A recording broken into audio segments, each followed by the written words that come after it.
Hey, what's going on guys? Today we are going to be going through the top 5 League of Legends skills you need regardless of your role. So, what do you need to be good at League of Legends? Well, it's certainly more than you think. So pay attention as I break down the things you need to know to be successful across every role in League. There are just some irreplaceable skills that you need in League of Legends to succeed as a player. Naturally, some benefit more than others, but what we are going into today is a wide foundational layout of the techniques you need regardless of your role. So, starting off our list, the number 1 skill you need regardless of your role to be good at League of Legends is a fantastic mantle. I can hear your collective groaning already, but yes, we're starting off this video with having a positive mental attitude because it genuinely works. League of Legends is a team game. Long gone are the metas where a single champion or role can absolutely steamroll the game off of one kill. And as years have gone by, Riot has granted players ways to help combat their deficits and overcome the one-man armies that some suspicious 87% win rate, 7.5 KDA Master Yis can be in silver. But before you can even begin to utilize the resources provided to you, you can't lose out hope when games start going south. You are the single most consistent factor in every game of League of Legends you play. And if you are bringing your positive voice and competitive presence to each and every game you play, you're more likely going to not only lift your teammates up, but you're also going to find yourself in the driver's seat of the game in terms of tempo and play calling. And it all starts with you being mentally strong through your one unwavering faith in your teammates and your ability to win. The number 2 skill that you need is last hitting. Supports and jungle mains might feel they can get away with this one, because they truly don't have to try as hard as the other roles do to be successful across their games. But minions are the most consistent source of income in the entire game. If you are being requested to push a lane after a gank, or you're standing around in lane while your ADC runs back from base, then you should be less hitting those creeps that would otherwise go uncaught. Why? Well, income is naturally important to every role in League. Even those like support can operate off of less than everyone else.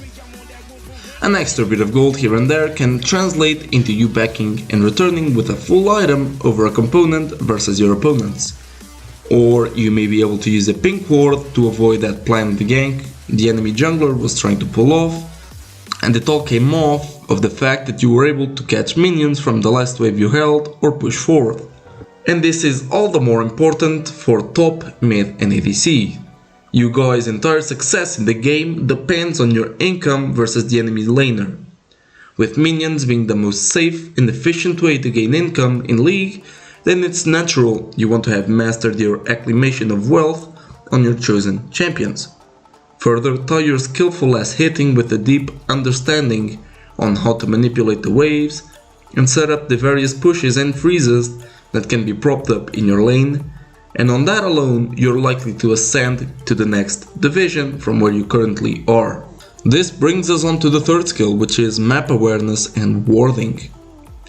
Naturally, the support makes up the bulk warding in League, but as we've mentioned, League is a team game, and if you can eliminate the need for your support to ward extensively around your position, you're opening them up to look for other opportunities to make picks, get ganks off, or set up objectives that would otherwise be too risky to attempt due to the lack of map-wide information. All this can be cured with a simple tactic. Whenever you back, buy a pink or control ward and place it as soon as you return to lane, even if it's not an efficient spot. Why? Well, most mains of jungle and support will know the common warding paths and will be looking to clear or gank through those areas throughout the early game. You getting your vision down even in an inopportune spot creates a potential outlet for information.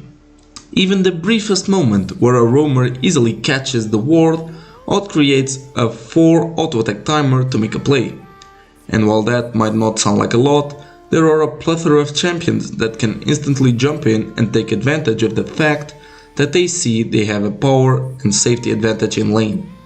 So make it your effort to always ward up around your lane throughout the lane phase. And then even doubly so when it comes to just dropping a ping during the mid to late game. Randomly acquired info is better than no acquired info at all. The number 4 skill you should have is Cooldown Tracking. This one seems simple, but you'd be surprised how often these things go lacking, even at the professional level. In fact, one of the biggest criticisms for NA's performance at the Worlds was their passivity around cooldown opportunities. But what do I mean by this? Well, while the narrowed picture is referring to Flash and the other important summoner spells that have lengthy cooldowns, the broad canva here captures both that and ability tagging. And lastly, on number 5 we have proper item and rune optimization. Besides mechanical skill, League requires knowledge of the various items and effects in the game. And all while sites like ProBuilds and U.GG are excellent at helping carve out consistent templates to play around, what will really up your gameplay is knowing how to adapt your builds and runes to what has been presented to you in game. It's situations like this where if you take the time to be a little more aware and calculated in the draft phase, you can minimize risk or missteps in game, and maybe open yourself to unique turnaround opportunities or mitigate what otherwise would have been a negative outcome for you. Closing out, it's be strong mentally, be clean in your farming, ward up, learn to track your opponent's ability cooldowns, and be adaptive in your runes. If you enjoy the list, make sure to leave a like, comment and subscribe. If you disagree with our list and think something is missing, let us know in the comments down below, guys. See you next time. Peace.